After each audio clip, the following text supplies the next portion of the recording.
ಕಳೆದ ತಿಂಗಳು 29ನೇ ತಾರೀಕು ನಾವು ಅನಧಿಕೃತವಾಗಿರತಕ್ಕಂತಹ ಗೂಡಂಗಡಿ ಇರ್ಬೋದು, ಫುಟ್ಪಾತಲ್ಲಿ ವ್ಯಾಪಾರ ಮಾಡುವಂತಹ ವ್ಯಾಪಾರಸ್ಥರನ್ನು ತೆರವು ಮಾಡುವಂತಹ ಕಾರ್ಯಾಚರಣೆಯನ್ನು ಪ್ರಾರಂಭ ಮಾಡಿದ್ದೇವೆ. ಕಳೆದ 7-8 ತಿಂಗಳ ಫೋನ್-ಇನ್ ಕಾರ್ಯಕ್ರಮ ಇರ್ಬೋದು, ಅದರ ಜೊತೆಗೆ ನಮ್ಮ ಸಾಮಾನ್ಯ ಸಭೆಯಲ್ಲಿ ಕೂಡ ಆಡಳಿತ ಮತ್ತು ಪ್ರತಿಪಕ್ಷದ ಸದಸ್ಯರು ಪ್ರತಿಯೊಂದು ಸಾಮಾನ್ಯ ಸಭೆಯಲ್ಲಿ ಕೂಡ ನಮ್ಮ ಮಂಗಳೂರು ಮಹಾನಗರ ಪಾಲಿಕೆಯ ವ್ಯಾಪ್ತಿಯಲ್ಲಿ ಈಗಾಗಲೇ ಸ್ಮಾರ್ಟ್ ಸಿಟಿ ರಸ್ತೆ ಮಾಡಿದ್ದೀರಾ, ಫುಟ್ಪಾತ್ ಮಾಡಿದ್ದೀರಾ, ಆದರೆ ಆ ಒಂದು ಬೀದಿ ಬದಿ ವ್ಯಾಪಾರಸ್ಥರು ನಮ್ಮ ಮಂಗಳೂರಿನ ಹೃದಯ ಭಾಗದ ಇರ್ಬೋದು, ಹಾಗೆಯೇ ನಮ್ಮ KPT ರಸ್ತೆ ಇರ್ಬೋದು, ಲೇಡಿ ಗೋಶನ್ ಮತ್ತು ಸ್ಟೇಟ್ ಬ್ಯಾಂಕ್ ಪರಿಸರ, ಅದರ ಜೊತೆಗೆ ಕಂಕನಾಡಿ ಇರ್ಬೋದು, ಪಂಪೈಲ್ ಇರ್ಬೋದು, ಹಾಗೆ ಸುರತ್ಕಲ್ ಪರಿಸರದಲ್ಲಿ ಸಾಕಷ್ಟು ಸಾರ್ವಜನಿಕರಿಗೆ ತೊಂದರೆ ಆಗ್ತಾ ಇದೆ. ತಾವು ಸ್ಮಾರ್ಟ್ ಸಿಟಿಯ ಮುಖಾಂತರ ರಸ್ತೆ ಅಗಲೀಕರಣ ಮಾಡಿ ಫುಟ್ಪಾತ್ ರಚನೆ ಮಾಡಿದರೂ ಕೂಡ ಆ ಫುಟ್ಪಾತಲ್ಲಿ ಬೀದಿ ಬದಿ ವ್ಯಾಪಾರಸ್ಥರು ಅಲ್ಲಿ ಕೂತು ಜನರಿಗೆ ನಡೆಯಲಿಕ್ಕೂ ಕೂಡ ಪಾದಚಾರಿಗಳಿಗೆ ತೊಂದರೆ ಆಗ್ತಾ ಇದೆ. ಇನ್ನೊಂದು ಕಡೆಯಲ್ಲಿ ಟ್ರಾಫಿಕ್ ಮೂವ್ಮೆಂಟಿಗೂ ಕೂಡ ತೊಂದರೆ ಆಗ್ತಾ ಇದೆ. ಅದರ ಜೊತೆಗೆ ಮಂಗಳೂರು ಮಹಾನಗರ ಪಾಲಿಕೆಯ ವ್ಯಾಪ್ತಿಯಲ್ಲಿ ಕೂಡ ಡೆಂಗ್ಯೂ ಮಲೇರಿಯಾ, ಈ ಮಳೆಗಾಲದ ಸಂದರ್ಭದಲ್ಲಿ ಡೆಂಗ್ಯೂ ಮಲೇರಿಯಾ ಹೆಚ್ಚಾಗುವಂಥ ಈ ಒಂದು ಕಾಲಘಟ್ಟದಲ್ಲಿ ಏನು ಗೂಡಂಗಡಿಯಲ್ಲಿ ವ್ಯಾಪಾರ ಮಾಡುವಂತಹ ಆ ವ್ಯಾಪಾರಸ್ಥರು ಅಲ್ಲಿ ಸರಿಯಾದಂತಹ ಒಂದು ಆಹಾರ ಪದಾರ್ಥವನ್ನು ವಿತರಣೆಯನ್ನು ಮಾಡದೆ ಅಲ್ಲಿ ಅವರು ಬಳಸುವಂತಹ ಎಣ್ಣೆ ಇರ್ಬೋದು, ಅದಕ್ಕೆ ಬಳಸುವಂಥ ಏನು ಟೇಸ್ಟಿಂಗ್ ಪೌಡರ್ ಅಜಿನಮೊಟ್ಟ ಅದನ್ನು ಹಾಕುವುದರ ಮುಖಾಂತರ, ಹಾಗೆಯೇ ಅವರು ಒಂದು ಏನು ನೀರನ್ನು ತೊಳೆಯುವಂತಹ ನೀರನ್ನು ಮತ್ತೆ ಮತ್ತೆ ಬಳಕೆ ಮಾಡುವುದರ ಮುಖಾಂತರ ಜನರ ಆರೋಗ್ಯಕ್ಕೆ ದುಷ್ಪರಿಣಾಮ ಆಗ್ತಾ ಇದೆ.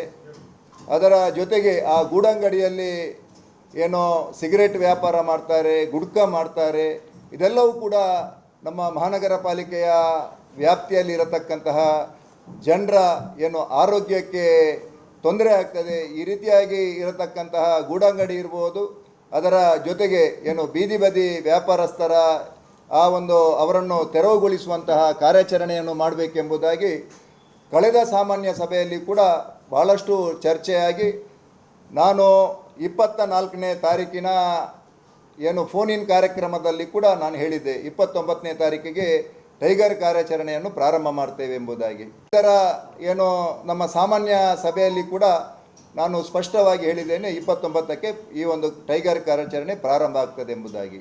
ಹಾಗಾಗಿ ನಮ್ಮ ಮಂಗಳೂರು ಮಹಾನಗರ ಪಾಲಿಕೆಯ ಆ ಮುಖ್ಯ ಏನು ರಸ್ತೆ ಇದೆ ಅಲ್ಲೆಲ್ಲ ಟೈಗರ್ ಕಾರ್ಯಾಚರಣೆಯನ್ನು ನಾವು ಪ್ರಾರಂಭ ಮಾಡಿದ್ದೇವೆ. ಈಗಾಗಲೇ ಅದರ ಬಗ್ಗೆ ಸಾಕಷ್ಟು ಟೀಕೆಗಳೆಲ್ಲ ಬಂದಿರುವಂಥದ್ದು ತಾವೆಲ್ಲ ಗಮನಿಸಿದ್ದೀರಿ. ಏನೋ ನಮ್ಮ ಕಾರ್ಯಾಚರಣೆಗೆ ಹೋದಂತಹ ಸಂದರ್ಭದಲ್ಲಿ ಭಾಳಷ್ಟು ಪ್ರತಿರೋಧವನ್ನು ಕೂಡ ಒಡ್ಡಿರುವಂಥದ್ದು ಕೂಡ ತಾವು ತಮ್ಮ ಗಮನಕ್ಕೆ ಕೂಡ ಬಂದಿದೆ.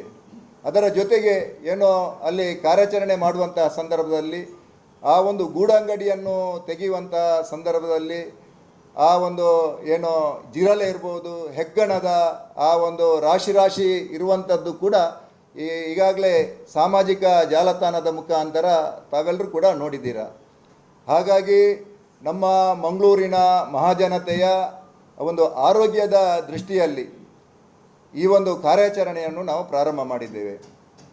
ಈಗಾಗಲೇ ಏನೋ ನಮ್ಮ ಬೀದಿ ಬದಿ ವ್ಯಾಪಾರಸ್ಥರ ಏನು ಅಧ್ಯಕ್ಷರಿರ್ಬೋದು, ಕಾರ್ಯದರ್ಶಿ ಅವರು ನನಗೆ 27ನೇ ತಾರೀಕು ನನಗೆ ರಿಕ್ವೆಸ್ಟ್ ಲೆಟ್ರು ಒಂದು ನನ್ನ PA ಮುಖಾಂತರ ತಂದು ಕೊಟ್ಟಿದ್ದಾರೆ. ಅದರ ನಂತರ ಇಷ್ಟೆಲ್ಲ ಕಾರ್ಯಾಚರಣೆ ಆಗುವಾಗ ಯಾರೂ ಕೂಡ ಒಂದೇ ಒಂದು ಬೀದಿ ಬದಿ ವ್ಯಾಪಾರಸ್ಥರ ಅಧ್ಯಕ್ಷರಿರ್ಬೋದು, ಕಾರ್ಯದರ್ಶಿ ಇರ್ಬೋದು, ಯಾರೂ ಕೂಡ ನನ್ನನ್ನು ಪಾಲಿಕೆಯ ವ್ಯಾಪ್ತಿಯಲ್ಲಿ 667 ಬೀದಿ ಬದಿ ವ್ಯಾಪಾರಸ್ಥರಿಗೆ ನಾವು ಕೊಟ್ಟಿದ್ದೇವೆ. ಅಂದರೆ ಅಲ್ಲ ನೋಡಿ ನೋಡಿ ನೋಡಿ ನೋಡಿ ಅವರ ಹತ್ರ ಅಪ್ಲಿಕೇಶನ್ ಹೌದು ಸಾಲ ಕೊಡಬೇಕಾದ್ರೆ ಅವರು ಈ ಕಂಡೀಷನ್ಗೆ ನಾವು ಒಪ್ತೇವೆ ಅಂತ ಹೇಳಿದ್ದಾರೆ. ನೋಡಿ ಅದು ಒಪ್ಪಿದ ಮೇಲೆ ಅವರು ಈ ಅಗ್ರಿಮೆಂಟಿಗೆ ಸೈನ್ ಹಾಕಬೇಕಲ್ವಾ? ಹಾಂ ಹೌದು, ನಾವು ಕೊಡ್ತೇವಲ್ವಾ, ನಾವು ಕೊಡ್ತೇವೆ. ಅದು ನಾವು ನೋಡಿ, ಒಂದು ನಿಮಿಷ, ನಾವು ಅದಕ್ಕೆ ಒಂದು ಕೆಲವೊಂದು ಜಾಗವನ್ನು ಕೂಡ, ಅದು ನಮ್ಮ ಕಂಕನಾಡಿ ಇರ್ಬೋದು, ಪಂಪೆಲ್, KPT, ಕಾವೂರು, ವಾಮಂಜೂರು, ಬೈಕಂಪಾಡಿ, ಸುರತ್ಕಲ್, ಕೃಷ್ಣಾಪುರ, ಕಾಟಿಪಲ್ಲ, ಇಂಥದ್ದೆಲ್ಲ ಹೌದು, ಇಂಥದ್ದೆಲ್ಲ ಜಾಗದಲ್ಲಿ ನಾವು ವೆಂಡಿಂಗ್ ಝೋನನ್ನು ಮಾಡ್ತೇವೆ ನಾವು. ಹಾಂ ಹೌದು ಹೌದು. ಈಗ ನೋಡಿ, ಅವರು ಅಲ್ಲ ಅದರಲ್ಲಿ ಬೀದಿ ಬದಿ ವ್ಯಾಪಾರಸ್ಥರಿಗೆ ಮಾತ್ರ ಅಲ್ಲ, ಅವರು ಮನೆಯಲ್ಲಿ ಆಹಾರ ಪದಾರ್ಥವನ್ನು ತಯಾರಿಸುವವರಿಗೂ ಕೂಡ ಕೊಡಲಿಕ್ಕೆ ಪ್ರಧಾನಮಂತ್ರಿ ಸ್ವಾನಿಧಿ ಯೋಜನೆಯಡಿಯಲ್ಲಿ ಅವಕಾಶ ಇದೆ. ಹೌದು, ಅವರು ಕೂಡ ಇದ್ದಾರೆ. ಅವರು ಅಲ್ಲ, 63 ಜನರಿಗೆ ತಳ್ಳುಗಾಡಿಯವರು ಇದ್ದರು. ತಳ್ಳುಗಾಡಿ ನಮಗೆ ಕೊಟ್ಟಿದ್ದಾರೆ. ಇದೇ ಈ ನಮ್ಮ ಟೌನ್ ಏನು ನಾನು ಈಗಾಗಲೇ ಹೇಳಿದ್ದೇನಲ್ವಾ, ನಮ್ಮ TVC ಅಂದರೆ ಟೌನ್ ವೆಂಡಿಂಗ್ ಕಮಿಟಿ, ಆ ಕಮಿಟಿಯಲ್ಲಿ ನಮಗೆ ಅವರು ಕೊಟ್ಟಿರುವಂತಹ ಇದು ವರದಿ, ನಮ್ಮಲ್ಲಿ 667 ಜನ ಅದರಲ್ಲಿ 63 ಜನ ತಳ್ಳುಗಾಡಿಯವರಿದ್ದಾರೆ ಎಂಬುದಾಗಿ ನಮಗೆ ಕೊಟ್ಟಿದ್ದಾರೆ ಅವರು. ಆದರೆ ತಳ್ಳುಗಾಡಿಯವರು ಹಾಂ ಹಾಂ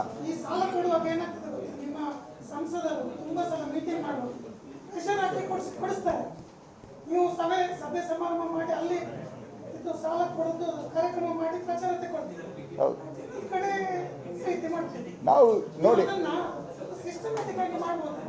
ಅದೇ ಸಿಸ್ಟಮ್ಯಾಟಿಕ್ ಆಗಿ ನಾವು ಈಗ ಮಾಡಲಿಕ್ಕೆ ಬದ್ಧರಿದ್ದೇವೆ. ಅದಕ್ಕೋಸ್ಕರ ಅಲ್ಲ, ಈ ಕಂಡೀಷನ್ ಅಲ್ಲ ಸ್ವಾಮಿ ಅವರು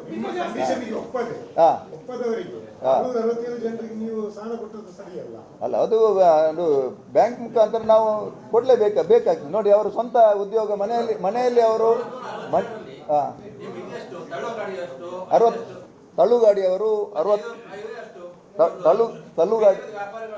ತಳ್ಳುಗಾಡಿಯವರು ಅದರಲ್ಲಿ 63 ಜನ ತಳ್ಳುಗಾಡಿಯವರಿದ್ದಾರೆ. ಹೌದು, ಐಡೆಂಟಿಫಿಕೇಶನ್ ಮಾತ್ರ ಮಾಡಿದ್ದು. ಬಟ್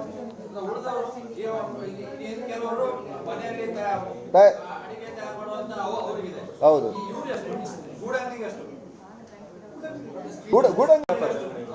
ಬೀದಿ ಬದಿ ವ್ಯಾಪಾರಸ್ಥರದ್ದು ನಾನು ನಿಮಗೆ ಕೊಡ್ತೇನೆ. ಹಾಂ ಹೌದು. ಮತ್ತೆ ಅಲ್ಲ, ವೆಂಡಿಂಗ್ ಝೋನಲ್ಲಿ ಕೂಡ ಅದೇ ಅಲ್ಲ, ಒಂದು ಅಲ್ಲ, ಬೀದಿ ಬದಿ ವೆಂಡಿಂಗ್ ಝೋನಲ್ಲಿ ಯಾವುದೇ ರೀತಿಯಾದ ಟ್ರಾಫಿಕ್ ಸಮಸ್ಯೆಗೆ ತೊಂದರೆ ಆಗದಂಥ ಜಾಗವನ್ನು ಗುರುತಿಸಿ ನಾವು ಅಲ್ಲಿ ಅವರನ್ನು ಏನು ಕುಳಿತು ವ್ಯಾಪಾರ ಮಾಡುವವರಿಗೆ ಕೊಡುವಂಥದ್ದು. ಬೆಳಿಗ್ಗೆ ಬಂದು ರಾತ್ರಿ ಹೋಗುವವರು, ಹೌದು, ಕುಳಿತು ವ್ಯಾಪಾರ ಮಾಡುವವರಿಗೆ ಮಾತ್ರ. ಮತ್ತೆ ಅಲ್ಲಿ ಯಾವುದೇ ರೀತಿಯಾದಂಥ ಪರ್ಮನೆಂಟ್ ಸ್ಟ್ರಕ್ಚರ್ ಇಟ್ಟು ವ್ಯಾಪಾರ ಮಾಡಲಿಕ್ಕಿಲ್ಲ.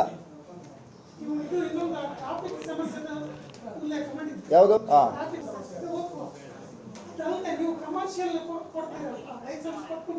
ಅದಕ್ಕೆ ಕೂಡ ಈಗ ಅದಕ್ಕೆ ಕೂಡ ನಾನು ಈಗಾಗಲೇ ಡೇಟನ್ನು ಫಿಕ್ಸ್ ಮಾಡಿದ್ದೇನೆ. ನಮ್ಮ ಟ್ರಾಫಿಕ್ ಮ್ಯಾನೇಜ್ಮೆಂಟ್ ಕಮಿಟಿದು ನಾನು ಮೀಟಿಂಗ್ ಮಾಡಿ ಎಲ್ಲೆಲ್ಲ ಇಂಥದ್ದೆಲ್ಲ ಸಮಸ್ಯೆ ಇದೆ, ನಮ್ಮ 60 ಜನ ಮಹಾನಗರ ಪಾಲಿಕೆಯ ಸದಸ್ಯರನ್ನು. ಹೌದಾ? ಯಾವುದು? ಅಲ್ಲ, ನಾವು ಈ ಟ್ರಾಫಿಕ್ ಮೂವ್ಮೆಂಟಿನ ಬಗ್ಗೆ ನಾನು ಮಾತಾಡ್ತಾ ಇದ್ದೇನೆ ನಾನು.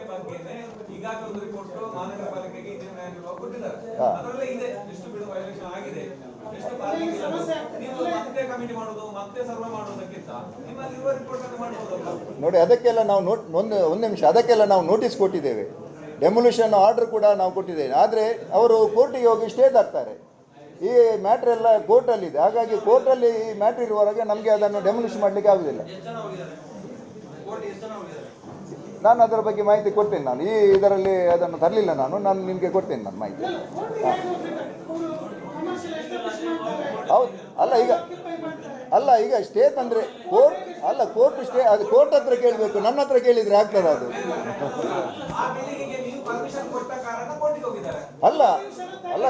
ಅಲ್ಲ ರೀ, ನಾವು ಲೈಸೆನ್ಸ್ ಕೊಡುವಾಗ ಸೆಟ್ ಬ್ಯಾಕ್ ಎಲ್ಲ ಇಟ್ಟು ನಾವು ಕೊಡುವುದು. ಮತ್ತೆ ಅವರು ವೈಲೇಷನ್ ಮಾಡಿದಾಗ ಮಾತ್ರ ಅಲ್ಲಿ ಡೆಮೊಲಿಷನ್ಗೆ ಬರುವಂಥದ್ದು. ಈಗ ನಾವು ಲೈಸೆನ್ಸ್ ಕೊಡುವಾಗ ಕರೆಕ್ಟ್ ಇರ್ತದೆ, ಆಮೇಲೆ ಅವರು ವೈಲೇಷನ್ ಮಾಡ್ತಾರೆ. ಅವರಿಗೆ ಕಂಪ್ಲೀಷನ್ ಸರ್ಟಿಫಿಕೇಟ್ ಕೊಡಲಿಕ್ಕೆ ಆಗೋದಿಲ್ಲ, ಹಾಗೆ ಪೆಂಡಿಂಗ್ ಇರ್ತದೆ ಅದು. ಮತ್ತೆ ಪಬ್ಲಿಕ್ಕಿಂದ ನಮಗೆ ಕಂಪ್ಲೇಂಟ್ ಬಂದಾಗ ಅದರ ಮೇಲೆ ನಾವು ಆ್ಯಕ್ಷನ್ ತಗೊಳ್ತೇವೆ, ಡೆಮೊಲಿಷನ್ ಆರ್ಡರ್ ಮಾಡ್ತೇವೆ, ಆಗ ಅವರು ಕೋರ್ಟಿಗೆ ಹೋಗಿ ಸ್ಟೇ ತರ್ತಾರೆ. ಕೋರ್ಟ್